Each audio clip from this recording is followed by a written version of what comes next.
आदरणीय शिक्षक बंधू भगिनींनो, या शिक्षक मतदारसंघाच्या निवडणुकीत ईव्हीएम मशीनद्वारे मतदान होत नाही. मतदान बॅलेट पेपरवर केले जाते.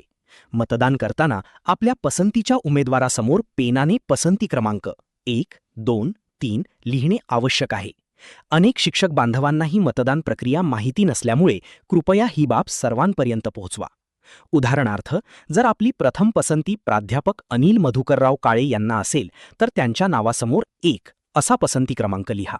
योग्य पद्धतीने पसंती क्रमांक लिहिल्यासच आपले मतदान वैध ठरते. कृपया ही महत्त्वाची माहिती जास्तीत जास्त शिक्षक बांधवांपर्यंत पोहोचवा. धन्यवाद.